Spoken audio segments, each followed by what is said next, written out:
اللهم صل على سيدنا محمد وعلى آل سيدنا محمد وبارك وسلم عليه ربي يسر ولا تعسر وتمم بالخير وبك نستعين يا فتاح يا فتاح يا فتاح رب اشرح لي صدري ويسر لي أمري واحلل عقدة من لساني يفقهوا قولي ربي زدني علما ربي زدني علما ربي زدني علما اللهم صل على سيدنا محمد وعلى آل سيدنا محمد وبارك وسلم عليه. معارف الحدیث کا ہمارا سبق ہے، پیج نمبر معارف الحدیث میں 280 ہے، حدیث نمبر 115 115، اور ہمارا جو کتاب ہے یعنی جو چیپٹر چل رہا ہے وہ ہے کتاب الاخلاق۔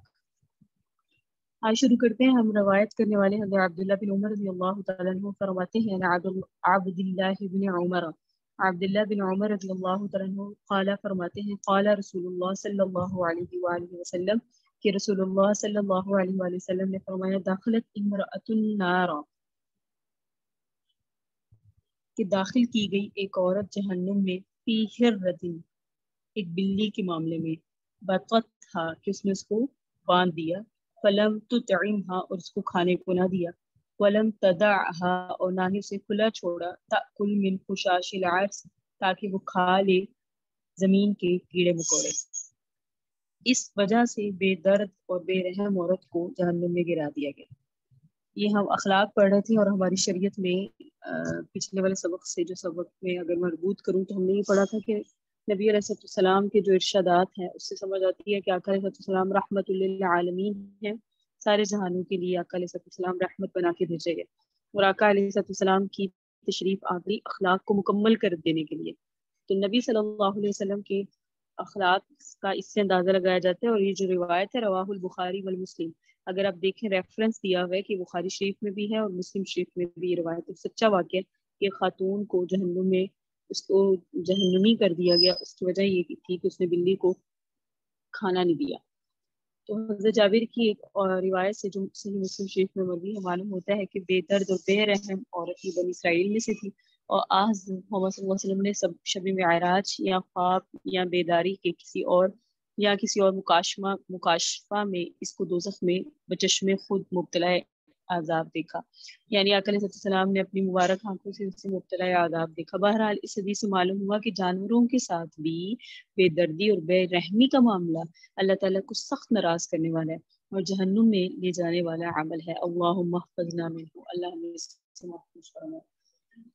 تو یہاں یہ سمجھ آئی کہ اگر ہمارے گھر میں جانور کھاتے ہیں یا جانوروں کو بھی رزق مل رہا ہے، دینے والی تو اللہ کی ذات ہے، اگر ہم توسل بن گئے، ہم وسیلہ بن گئے تو اللہ کے ہاں بڑا مقبول ہے۔ لیکن اگر آپ جانوروں کے سے ہٹ کے انسانوں پر ہیں، جانوروں کو تو جو مل رہا ہے وہ مل رہا ہے، لیکن اگر انسانوں کو آپ کے دسترخوان سے کھلایا جا رہا ہے تو آپ کے لیے کتنی بڑی ہے اللہ تعالیٰ کی طرف سے ایک بلیسنگ ہے، سعادت ہے۔ ہمارے اساتذہ فرمایا کرتے ہیں کہ کبھی بھی آپ اپنے دسترخوان کو خالی نہ چھوڑیں، کبھی، یعنی اگر آپ دن میں 3 بار کھاتے ہیں تو 3 بار ممکن نہیں ہے تو ایک کھانا ایسا ہو دوپہر کا، شام کا یا صبح کا ناشتہ ہو کہ اس میں آپ کے ساتھ کوئی دوسرا بھی شریک ہو، وہ آپ پر ہے آپ نے اسے کیسے شریک کرنا ہے۔ دوسرے سے مراد کوئی غیر ہو، آپ کی اوپر ذمہ داری نہیں ہے انہیں کھلانے کی، لیکن اگر آپ کھلاتی ہیں تو یہ سنت ابراہیمی بھی ہے، حضرت ابراہیم علیہ السلام کی سنت ہے کہ ان کے گھر میں مہمانوں کی بہت آمد و رفت تھی، اور حضرت ابراہیم دسترخوان پہ اکیلے نہیں کھایا کرتے تھے، اگر کوئی نہیں ہوتا تھا تو گلیوں میں نکل جاتے تھے، کسی کو لے کر آتے تھے کہ بھئی آؤ اور ہمارے ساتھ دسترخوان میں شریک ہو جاؤ۔ تو یہ اخلاق ہے کہ حدیث میں آتا ہے اگر کسی کو کھانا کھلایا اور اس کے پیٹ میں لقمہ گیا تو اس کے پیٹ دعا کرے گا، جس نے کھلایا ہے اس کے لیے، بھوکا پیٹ بھی کھلانے والے کے لیے دعا کرتا ہے۔ ہر چیز کی جو ہے نا اقسام ہے، اللہ تعالیٰ نے ہر چیز کو اس کے لحاظ سے گویائی دی ہے، ہمیں اس کا شعور نہیں ہے، وہ علیحدہ بات ہے۔ تو یہ ہے کہ اب اور خاص کر یہ جو جانوروں کا ہے وہ بے زبان جانور ہے، اور بے زبان جانوروں کی زبان ہم نہیں سمجھتے، تو اس لیے ان کے ساتھ اگر اخلاق والا یہ والا معاملہ کیا جائے تو وہ اس لیے اللہ کے ہاں مقبول ہے، اور انسان تو پھر اشرف المخلوق ہے، اس کے ساتھ کیا جائے گا تو اللہ کو یہ بہت زیادہ ہی مقبول ہے۔ اگلی روایت ہے نبی ہریرہ رضی اللہ تعالیٰ عنہ قال سمعت ابو القاسم الصادق المصدوق، حضرت ابو ہریرہ رضی اللہ تعالیٰ عنہ سے روایت ہے، فرماتے ہیں میں نے صادق المصدوق صلی اللہ علیہ وآلہ وسلم کو فرماتے ہوئے سنا، یقول آپ نے فرمایا لا تنزع الرحمۃ الا من شقی، کہ نہیں نکالی جاتی رحمت مگر شکی کے دل سے، شکی کہتے ہیں نامراد کے دل سے. یہ بھی ترمذی شریف اور مسند احمد کی روایت ہے. مطلب یہ کہ رحم اور ترس کا مادہ سے کسی کا دل کا بالکل خالی ہونا اس بات کی نشانی ہے کہ اللہ کے نزدیک وہ نامراد ہو گیا، بے نصیب ہو گیا. کیونکہ کسی کے نامراد ہی کے دل سے اللہ کی رحمت کے یا اس کے دل سے رحمت کا جو مادہ ہے وہ نکال دیا جاتا ہے. اسے ترس نہیں آتا، اس کے آنسو میں بیٹھے رہتے. یہ جو ہوتی ہے نا نفسا نفسی اور صرف اپنی فکر، یہ چیزیں جانوروں کو بھی ہوتی ہیں. اصل چیز ہے دوسروں کی فکر. لیکن اب تو خیر جانور بھی کر لیتے ہیں، انسان ہی کو فکر نہیں ہوتی دوسرے کسی. تو نفسا نفسی کا عالم بظاہر ابھی ہی نظر آنے لگ گیا، اپنی فکر، اپنی اولاد کی فکر. اور ایک وقت ایسا بھی آتا ہے اولاد کی بھی نہیں ہوتی. اب تو جو ہم کسی سنتے ہیں اس میں یہی ہے کہ والدین نے اولاد کو یا اولاد نے والدین کو ختم کر دیا، اس طرح کی بھی سننے میں آتے ہیں. مال کی محبت میں، پیسے کی محبت میں پرواہ نہیں. تو یہ فرمایا گیا کہ یہ دل کی سختی جو ہے نا، دل کی نرمی نہ ہونا، دل کا سخی نہ ہونا. حدیث میں ایک اور حدیث ہے جس میں آقا علیہ السلام نے فرمایا الغنا غنی نفسی، کہ حقیقی غنی تو دل کا غنی ہے. یعنی حقیقی جو بے نیازی ہے وہ دل کی بے نیازی. یہاں سے بھی یہ مراد ہے کہ حقیقی رحم دلی وہی ہے جو دل کے اندر ہو. آپ کا دل امیر ہو، آپ کا دل رحم کرنے والا ہو، آپ کا دل سخی ہو، اللہ کے راستے میں دینے والا ہو. بظاہر انسان ہاتھ سے دے دے اور دل پر کوئی کیفیت نہ بنے تو وہ پھر ایک اس کو کہہ لیں کہ اس کی عادت ہے. جو سکون ہی جب دل کو تب ملے جب آپ نیک عمل کریں تو اس کا مطلب ہے آپ کا دل نیک ہے. اللہ تعالیٰ ہم سب کو نیک دل عطا فرمائے. اگلی روایت دیکھیے گا، نبی ہریرہ رضی اللہ تعالیٰ عنہ، حضرت ابو ہریرہ رضی اللہ تعالیٰ عنہ سے روایت ہے. فرماتے ہیں ان رجل، ایک آدمی آیا، صحابی رسول آئے، شکا عرض کی، شکایت کی نبی صلی اللہ علیہ وسلم سے، قسوۃ قلبی، دل کی سختی کی، کہ یا رسول اللہ میرا دل سخت ہے. قال، آپ نے فرمایا انصح راس الیتیم، اس کا حال یہ ہے کہ یتیم کے سر پر ہاتھ پھیرا کرو. اطعم المسکین، اور مسکین کو کھانا کھلایا کرو. سبحان اللہ. دونوں باتیں بڑی خوبصورت. آقا علیہ السلام کو کھانا کھلاؤ، دل نرم ہوگا. سخت دلی اور سنگ دلی کی ایک روحانی مرض، اور یہ انسان کی بدبختی نامرادی کی نشانی. سائل نے رسول اللہ صلی اللہ علیہ وسلم سے اپنے دل اور اپنی روح کی اس بیماری کا حال عرض کر کے آپ سے علاج دریافت کیا. آپ صلی اللہ علیہ وسلم نے ان کو دو باتوں کی ہدایت فرمائی. ایک یہ کہ یتیم کے سر پر شفقت کا ہاتھ پھیرا کرو، اور دوسرا یہ کہ بھوکے فقیر مسکین کو کھانا کھلایا کرو. رسول اللہ صلی اللہ علیہ وسلم کا بتایا ہوا یہ علاج علم النفس کے ایک خاص اصول پر مبنی ہے. بلکہ کہنا چاہیے حضور صلی اللہ علیہ وسلم کی اس ارشاد سے اس اصول کی تائید و توثیق ہوتی ہے. وہ اصول کیا ہے؟ وہ یہ ہے کہ اگر کسی شخص کے نفس یا دل میں کوئی خاص کیفیت نہ ہو اور اس کو پیدا کرنا چاہتا ہے تو ایک تدبیر اس کی یہ بھی ہے کہ اس کیفیت کے آثار اور لوازم کو وہ اختیار کرے. انشاءاللہ کچھ عرصے کے بعد وہ کیفیت بھی نصیب ہو جائے گی. تو دل میں اللہ تعالیٰ کی محبت پیدا کرنے کے لیے کثرت ذکر کا جو طریقہ ہے نا، وہ صوفیہ کرام میں رائج ہے. اس کی بنیاد بھی اسی اصول پر ہے. آپ کیفیت پیدا کرو، آپ اس چیز کے اندر پڑھو، آثار پر لگو، اس میں جو چیز اصل چیز ہے وہ خود ہی نصیب ہو جائے گی. اب دل اللہ نہیں کہتا بظاہر. جب ہم مراقبہ کرتے ہیں، یہاں اس طرف اشارہ کیا جا رہا ہے، جب ہم مراقبہ کرتے ہیں تو ہمارا مراقبے میں زبان اللہ اللہ اللہ کرتی ہے. لیکن ایک وقت آتا ہے جب ہم اس کو بار بار یہ چیزوں پہ لگاتے ہیں، بار بار اس چیز پہ لگاتے ہیں اور اس کی اصلاح کرتے ہیں، اس کی ٹریننگ ہو رہی ہوتی ہے. تو ایک وقت آتا ہے اندر سے دل اللہ اللہ اللہ اللہ، دل کی پریکٹس ہوتی ہے. تو ماحول یا یہاں آثار اور لوازم کو جب اختیار کیا جاتا ہے تو کیفیت نصیب ہو جاتی ہے. تو یتیم کے سر پر ہاتھ پھیرنا اور مسکین کو کھانا کھلانا دراصل جذبہ رحم کے آثار ہے. لیکن جب کسی کا دل اس جذبے سے خالی ہوگا، جیسے آثار کا مطلب ہے کسی کو رونا نہیں آتا، تو حدیث میں کیا آتا ہے؟ رونا نہیں آتا تو رونے والی شکل بنا لو، آثار پیدا کرو، نصیب اللہ کیفیت فرما دیں گے. تو یہاں بھی یہی فرمایا جا رہا ہے کہ اگر تمہاری کیفیت دل میں نرمی نہیں ہے نا تو تم وہ آثار اختیار کرو جو نرم دل کرتے ہیں، تو اس سے تمہاری دل میں نرمی پیدا ہو جائے گی. تو دراصل جذبہ رحم کے ہی آثار ہیں یتیم کے سر پر ہاتھ پھیرنا، مسکین کو کھانا کھلانا. لیکن جب کسی کا دل اس جذبے سے خالی ہو اور اگر یہ عمل بتکلف ہی کرنے لگے گا تو انشاءاللہ اس کے قلب میں بھی رحم کی کیفیت پیدا ہو جائے گی. سختی کو توڑنا. اسی طرح اب اس پر قیاس کر کے ہم بہت سارے وہ کام کر سکتے ہیں جو ہمارے اندر نہیں ہے، لیکن ہم اس کی نقل اتاریں گے تو انشاءاللہ اللہ اس کام کی توفیق اور صحیح معنی میں اس چیز کو ہمیں عطا کر دیں گے. تو یہ ایک نسخہ اسپیر مل گیا اس حدیث سے، جو نبی صلی اللہ علیہ وسلم نے ہمیں ایک اصول بتا دیا کہ اگر قصوہ دل ہے، دل سخت ہے، تو کام وہ کرنا ہے جو نرم دل کرتے ہیں. تو تمہارے دل میں اس کام کو کرنے کے دوران کیفیت اللہ پیدا کر رہی ہے. سبحان اللہ. اگلا جو عنوان ہے یہ اخلاق کے تحت کچھ چیزیں آئی، اور اخلاق میں ہی آتا ہے سخاوت. سخی ہونا اخلاق کی بات ہے نا. کوئی آپ کو کہتے ہیں نا جو سخی ہوتے ہیں ان کا درجن بھی 13 کا ہوتا ہے، 12 کا نہیں ہوتا. تو سخاوت، اور سخاوت کی بالمقابل ہوتا ہے بخل. تو سخی کیا ہے اور سخاوت کیا ہے؟ تو سخاوت یعنی اپنی کمائی دوسروں پر خرچ کرنا اور دوسروں کے کام نکالنا بھی رحم ہی کی ایک شاخ ہے. جس طرح بخل اور کنجوسی یا دوسروں پر خرچ نہ کرنا اور دوسروں کے کام نہ آنا بے رحمی اور سخت دلی ہی کی ایک خاص صورت ہے. ان دونوں کے بارے میں نبی علیہ السلام کے ارشادات سنیے. ان ابی ہریرہ رضی اللہ تعالی عنہ، حضرت ابو ہریرہ رضی اللہ تعالی عنہ سے روایت ہے، قال فرماتے ہیں قال رسول اللہ صلی اللہ علیہ وآلہ وسلم کہ نبی صلی اللہ علیہ وسلم نے فرمایا السخی قریب من اللہ، سخی بندہ اللہ سے قریب ہوتا ہے، یعنی اس کو قرب خداوندی حاصل ہوتا ہے. قریب من الناس، اللہ کے بندوں سے قریب ہوتا ہے، یعنی اللہ کے بندے اس کی سخاوت کی صفت کی وجہ سے اس سے تعلق اور محبت رکھتے ہیں اور اس کے ساتھ لگے رہتے ہیں. قریب من الجنہ، جنت سے بھی وہ قریب ہوتا ہے کیونکہ اس کا عمل ہی جنتیوں والا ہے تو جنت کے قریب ہوا. اور بعید من النار، دوزخ سے دور ہوتا ہے. اتنی ساری اللہ کے حبیب صلی اللہ علیہ وآلہ وسلم نے اس کے مقامات بتا دی. اللہ کے قریب، لوگوں کے قریب، جنت کے قریب، جہنم سے دور. 4.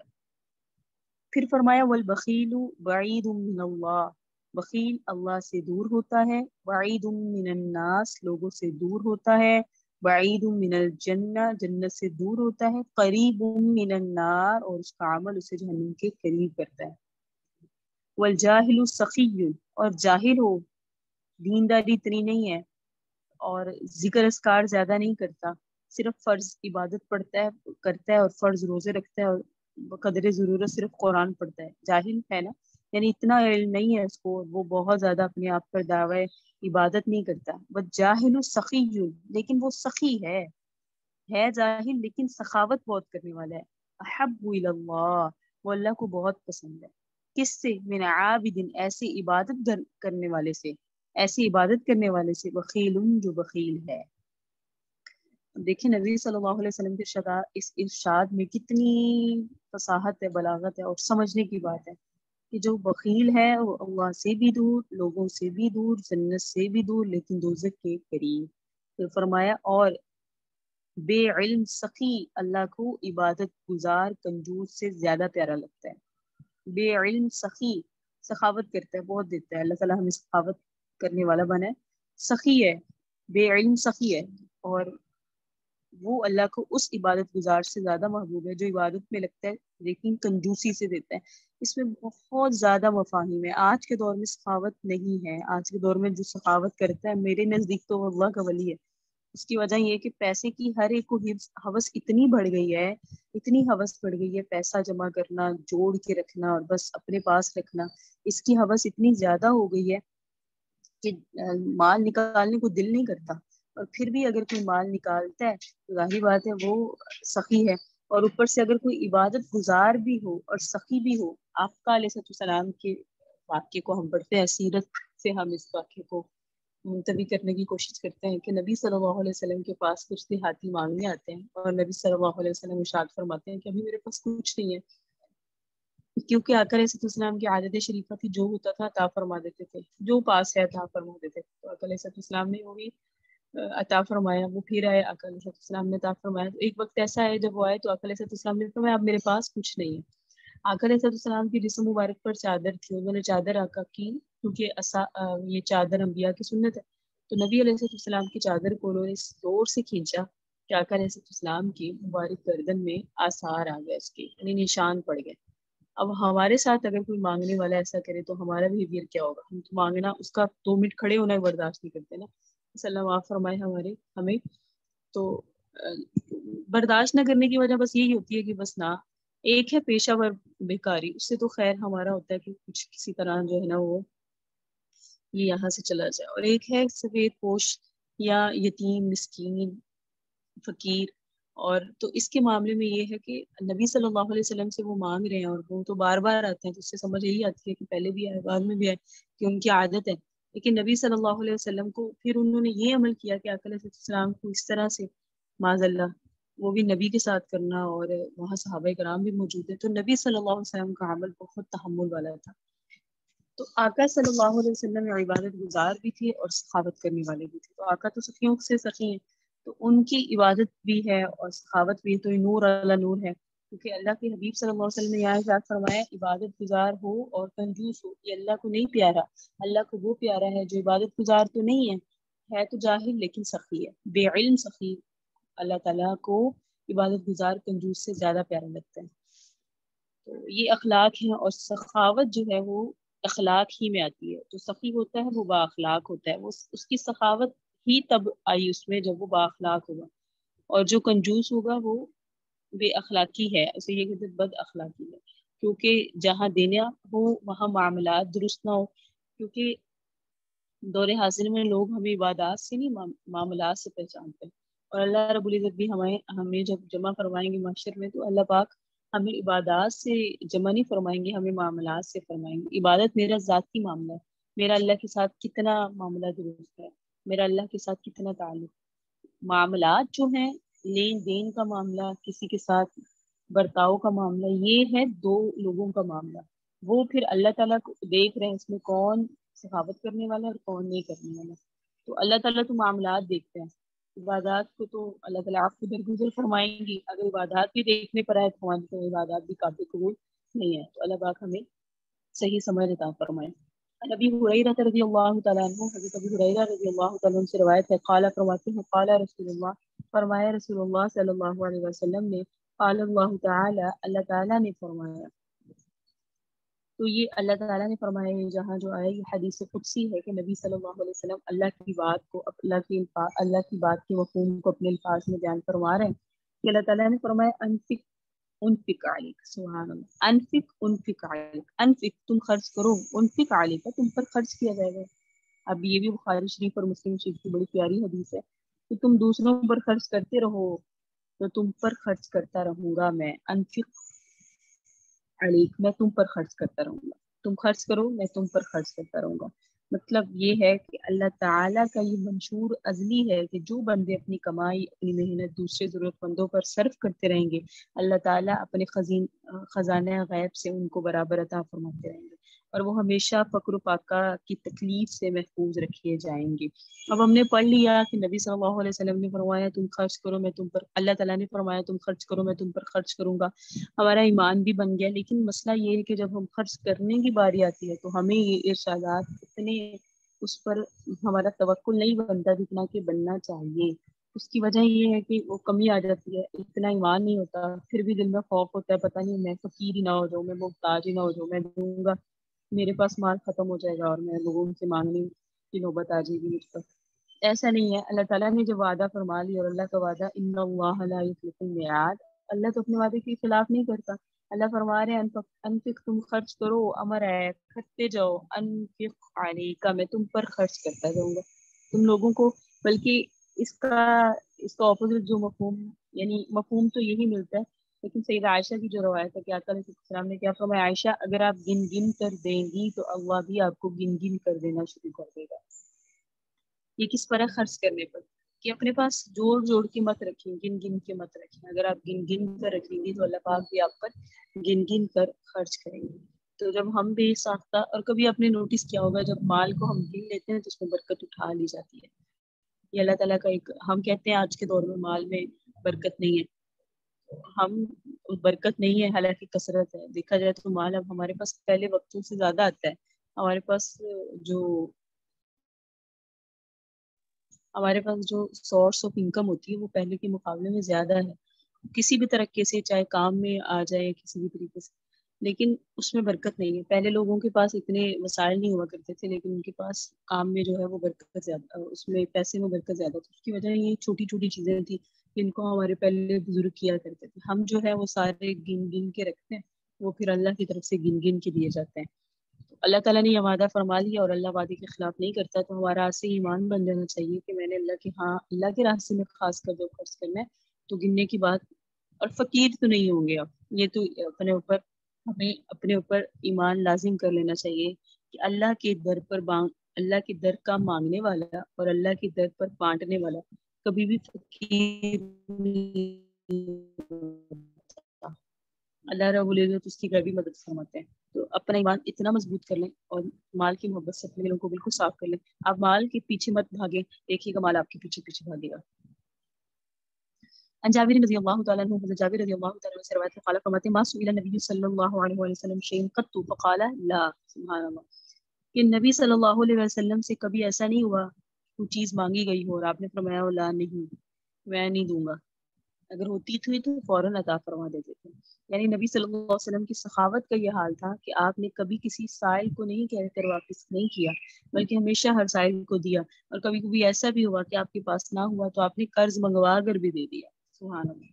نبی ہریرہ رضی اللہ تعالیٰ عنہ، حضرت ابو ہریرہ رضی اللہ تعالیٰ عنہ سے روایت ہے، قال فرماتے ہیں قال رسول اللہ صلی اللہ علیہ وسلم، اللہ کے نبی صلی اللہ علیہ وسلم نے فرمایا لو کان عندی مثل احد، اگر میرے پاس احد پہاڑ کے برابر بھی ذهب سونا ہوتا، لسرنی تو میری خواہش خوشی یہی ہوتی، اللہ یمر علیہ کہ مجھ پر نہ گزرے ثلاث لیال 3 راتیں بھی ایسی، وعندی منہ شیء کہ وہ مال میرے پاس موجود رہے، الا شیء اس میں سے کچھ بھی باقی نہ رہے، بجز اس کے کہ ارصدہ لدین، بجز اس کے کہ میں کسی قرض کی ادائیگی کے لیے اس میں سے کچھ روک کر رکھوں.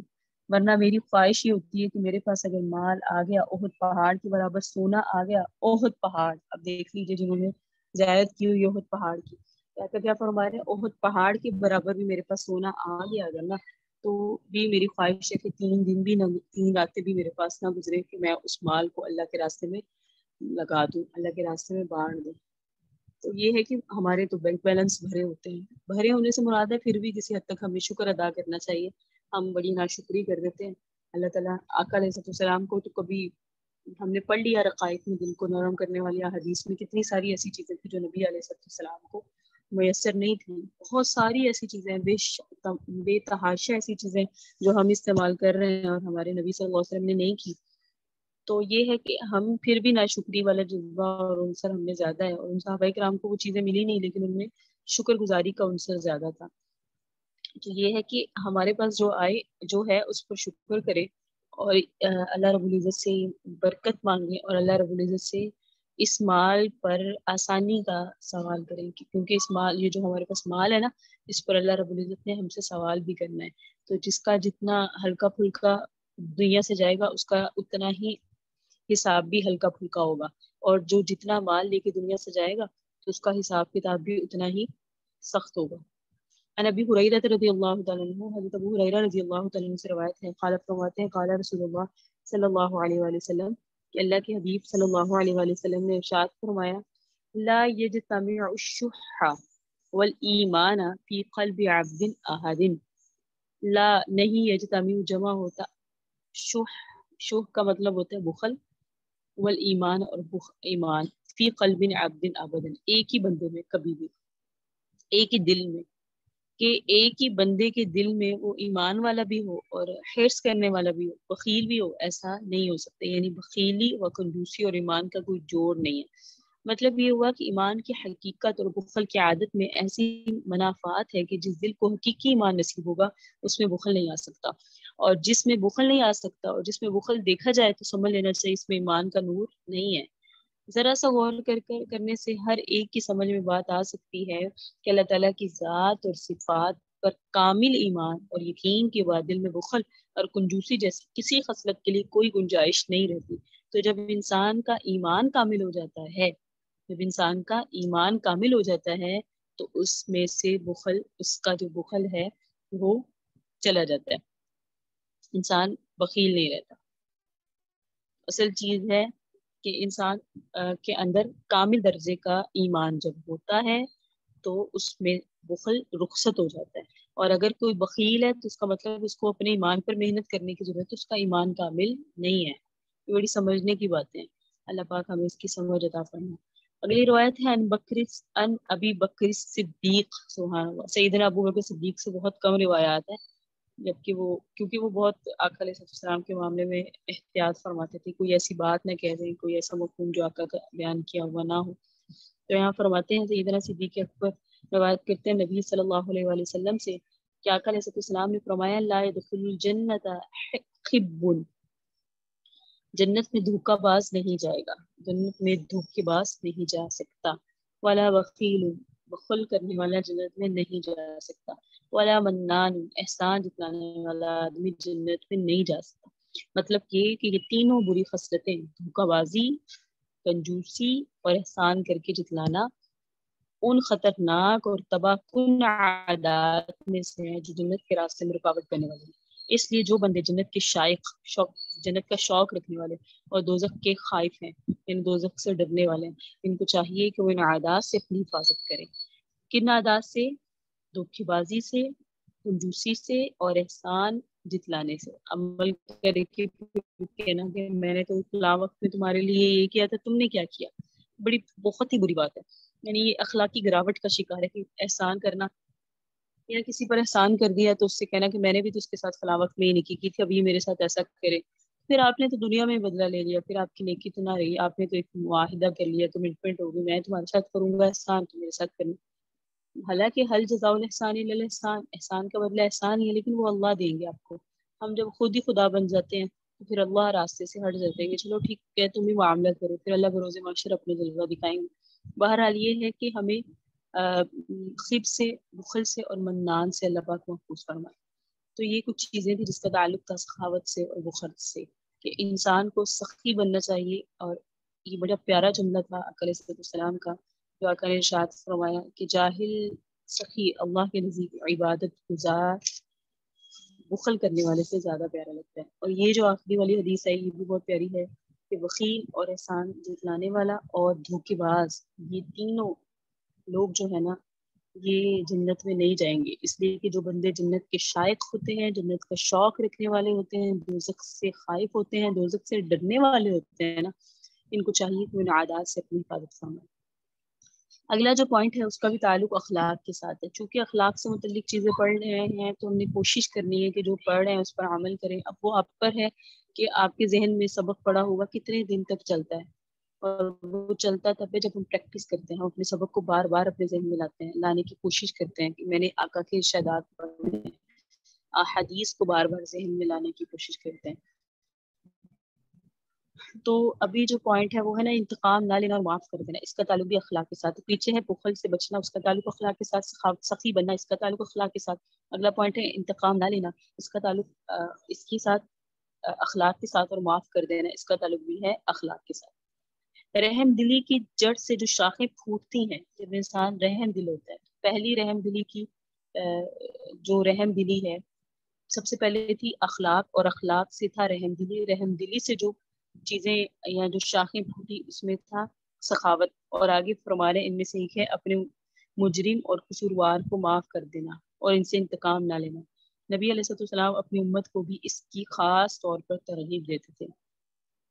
کتاب و رقائق کے آخر میں حضرت ابو ہریرہ کی روایت ہے، یہ حدیث درج ہو چکی ہے کہ نبی علیہ السلام نے فرمایا مجھے میرے رب نے 9 باتوں کا خاص طور پر حکم دیا، اور ان میں سے ایک بات آپ نے یہ ذکر فرمائی کہ مجھے حکم دیا جو کوئی مجھ پر ظلم اور زیادتی کرے میں اس کو معاف کر دیا کروں۔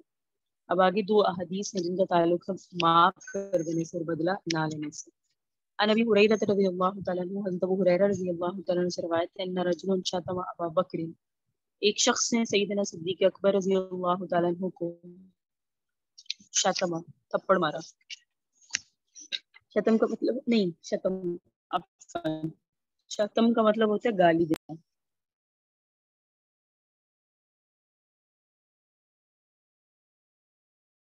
شتم کا مطلب ہوتا ہے گالی دینا۔ شتم ابا بکر صدیق رضی اللہ تعالیٰ عنہ، گالی دی سیدنا صدیق اکبر رضی اللہ تعالیٰ عنہ کو ایک آدمی نے، والنبی صلی اللہ علیہ وسلم جالس، اور آقا علیہ السلام بیٹھے ہوئے تھے، یتعجب ویتبسم، آقا علیہ السلام تشریف فرما ہے اور تعجب فرماتے ہیں اور ساتھ میں تبسم بھی فرما رہے ہیں، تعجب بھی کرتے ہیں کہ اس نے گالی دی اور ساتھ میں تبسم بھی فرما رہے ہیں۔ فلما اکثر رد علیہ بعد قوله فغضب النبی صلی اللہ علیہ وسلم وقام، جب وہ یہ عمل کرتا رہا، جب اس آدمی نے بہت ہی زیادہ یہ عمل کیا اور بہت زیادہ گالیاں دی، ابو بکر صدیق نے بھی اس کے بعد باتوں پر اس کو لوٹا دی. رد کا مطلب ہے لوٹا دی.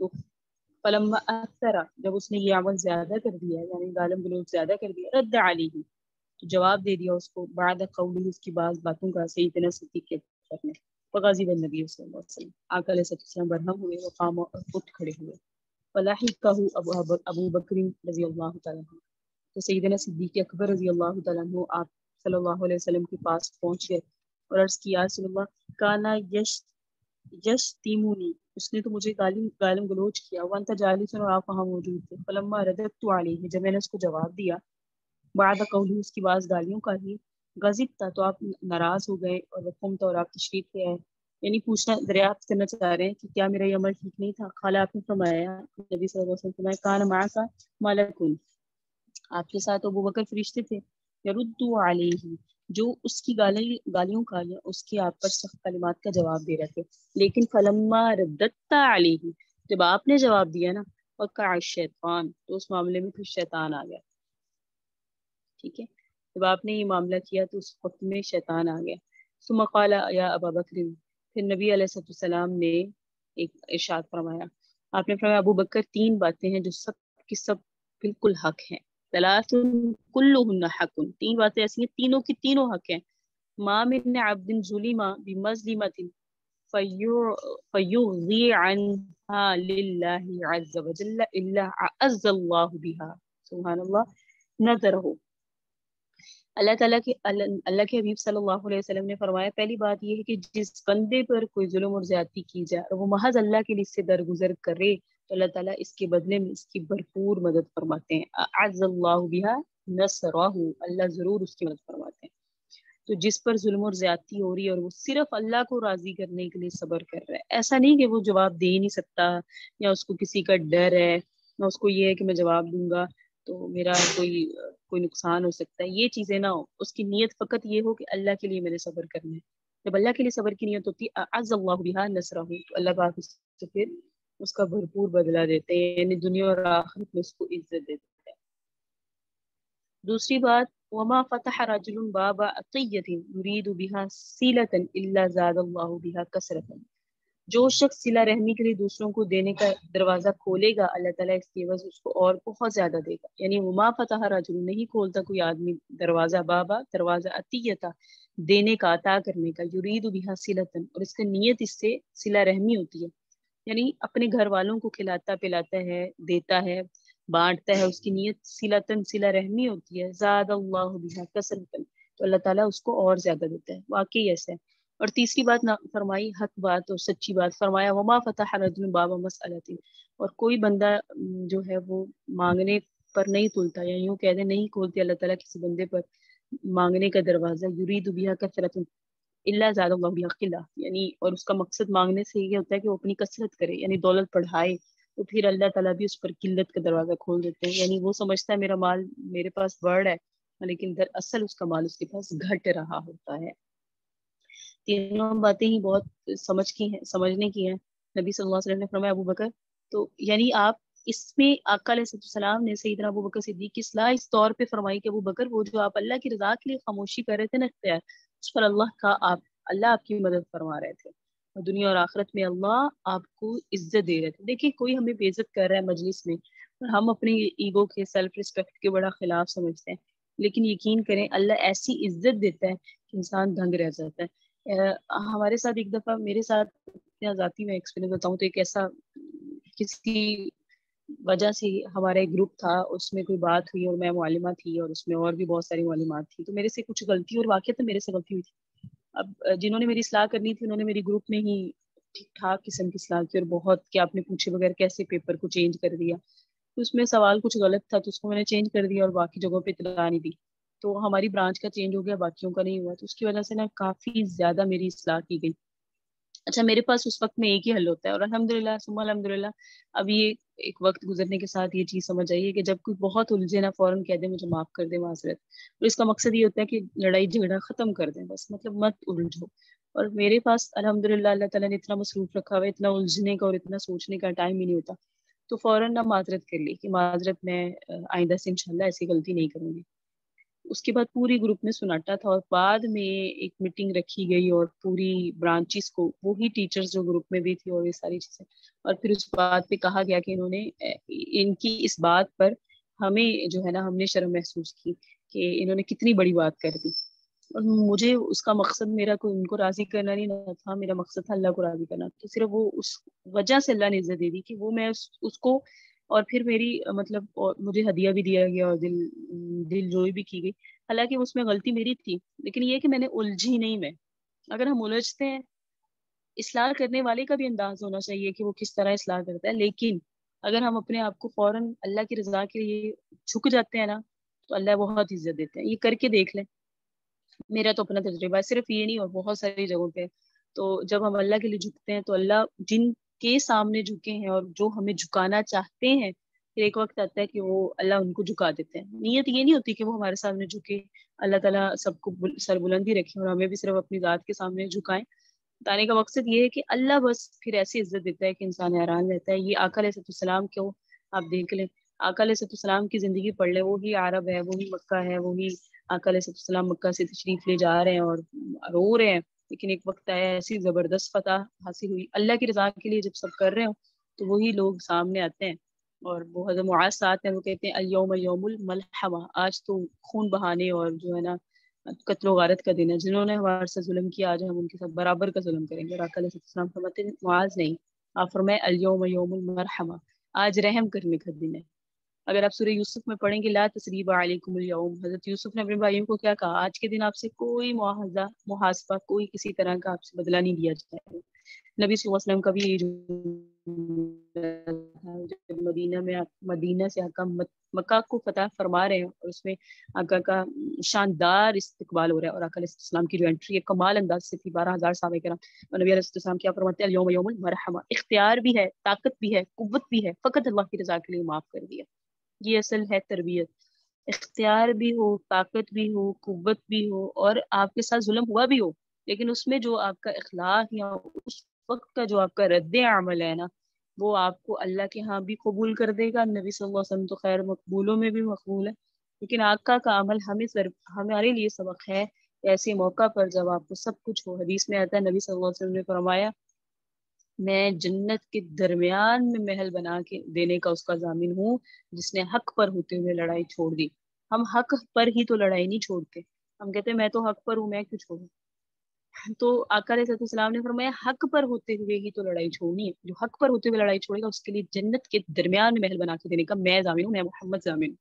تو یہ بڑی پیارے آقا صلی اللہ علیہ وسلم کے ارشادات ہیں. اور یہی 3 باتیں تھی جس میں دوسرا پوائنٹ یہی تھا کہ ابو بکر وہ جو آپ جواب دے رہے تھے نا، تو اللہ آپ کو جب آپ خاموش تھے تو فرشتہ جواب دے رہا تھا، اللہ آپ کو دنیا اور آخرت میں عزتوں سے نوازے گا. اور اس کے ضمن میں آقا نے 2 ارشادات اور فرمائے. بہرحال انصاف کے ساتھ ظلم کا بدلہ لینا اگرچہ جائز ہے، لیکن فضیلت اور عظیمت کی بات یہی ہے کہ بدلہ لینے کی قدرت کے باوجود محض اللہ کے لیے معاف کر دینا. حضرت ابوبکر صدیق چونکہ اخص الخواص تھے، خاص الخاص، سبحان اللہ کتنا پیارا جملہ. حضرت ابوبکر صدیق چونکہ خاص الخاص تھے، اس لیے آپ نے ان کی طرف سے تھوڑی سی جواب دہی کو بھی پسند نہیں فرمایا. ایسا ہوتا ہے جس کا مقام جتنا بڑا ہوتا ہے نا، جس کا مقام جتنا بڑا ہوتا ہے اس کا چھوٹا سا بھی عمل فوراً گناہ کا بھی ہو، غلطی کا بھی ہونا فرمایا جاتا ہے. نہیں، انبیاء نے کوئی بھی تھوڑی بہت بھی غلطی کی فوراً اصلاح گئی. تو جو جتنا خاص ہوتا ہے اس کے لیے قواعد اور اصول و ضوابط اتنے زیادہ ہوتے ہیں. تو قرآن مجید میں بھی فرمایا کہ وجزاء سیئۃ سیئۃ مثلھا فمن عفا واصلح فاجرہ علی اللہ. سورہ شورى میں ہے نا کہ برائی کا بدلہ جتنی برائی کی گئی اتنا ہے، لیکن اگر معاف کر دو، صلح کر دو، تو پھر تمہیں اجر اللہ دیں گے. تو برائی کا قانونی بدلہ اسی کی مثل برائی ہے، یعنی جس درجے کی زیادتی کسی نے کی اس کے بدلے میں اس کے ساتھ اسی درجے کی زیادتی کا قانونی اجازت ہے. لیکن اللہ کا جو بندہ انتقام نہ لے اور معاف کر دے اور صلح اور اصلاح کی کوشش کرے تو اس کا خاص اجر و ثواب اللہ کے ذمہ ہے. اللہ پاک ہمیں عمل کی توفیق عطا فرمائے. ان ارشادات کو پڑھتے جائیں تو میری تو کیفیت یہ ہوتی ہے کہ میرا دل کرتا ہے ہماری حدیث پڑھاتی جاؤں. اس کتاب سے اتنی رفت ہے. عن ابی ہریرہ رضی اللہ تعالیٰ عنہ، حضرت ابو ہریرہ رضی اللہ تعالیٰ عنہ سے روایت ہے، قال فرماتے ہیں قال رسول اللہ صلی اللہ علیہ وآلہ وسلم کہ نبی صلی اللہ علیہ وسلم نے ارشاد فرمایا موسیٰ بن عمران علیہ السلام کہ موسیٰ بن عمران نے اللہ تعالیٰ کی جانب میں عرض کیا یا ربی من اعز عبادک عندک، کہ اے پروردگار آپ کے بندوں میں کون آپ کی بارگاہ میں بہت زیادہ باعزت ہے۔ یہ نبی صلی اللہ علیہ وسلم کو معلوم تھی بات کہ ابو موسیٰ بن عمران نے، حضرت موسیٰ علیہ السلام نے، جو موسیٰ علیہ السلام جو فرعون کی طرف گئے، حضرت موسیٰ علیہ السلام نے اللہ سے ایک دفعہ ہم کلام ہوئے، کیونکہ آپ کو معلوم ہے کلیم اللہ ہے، اللہ سے باتیں کیا کرتے تھے۔ عرض کیا یا اللہ، آپ کے بندوں میں سے کون سا آپ کی بارگاہ میں باعزت ہے؟ تو ارشاد فرمایا من اعز، قال من اذا قدر غفر۔ سبحان اللہ، اتنی خوبصورت بات، بندے قابو پانے کے بعد معاف کر دیں، جنہیں قدرت ہو لیکن وہ معاف کر دیں، جنہیں اختیار ہو لیکن وہ معاف کر دیں، یہ میرے نزدیک عزت دار بن جاتے ہیں۔ بھائی سب کا دل کرتا ہے اللہ کی نظر میں ہمارا وقار ہو، اللہ کی نظر اللہ ہمیں دیکھیں تو ایک اس نظر سے دیکھیں کہ میرا عزت دار بن جائے۔ کتنا آسان سی چیز بتا دی کہ قدرت ہے تو معاف کرنا ہے۔ تو یہاں یہ ملحوظ رکھنا ضروری ہے کہ قصور وار کا قصور معاف کرنے کی فضیلت کا تعلق افراد اور اشخاص اور ان کے زیادتی اور نجی حقوق و معاملات سے، لیکن جو جرائم اللہ کے جرائم اور اللہ تعالیٰ کی طرف سے ان کی سزا مقرر ہے، ان سزا کے معاف کرنے کا اختیار کسی کو نہیں ہے۔ خود نبی صلی اللہ علیہ وسلم جو دنیا میں سب سے زیادہ رحم دل تھے، آپ کا طرز عمل بھی یہی ہے کہ اپنا قصور کرنے والوں کو تو ہمیشہ معاف فرما دیتے، لیکن اللہ پاک ہمیں ارشادات پر عمل کرنے کی توفیق عطا فرمائے۔ اصحابہ و ذریاتہ اجمعین وبرحمتک یا ارحم الراحمین۔ اللهم صل علی سیدنا محمد وعلی آل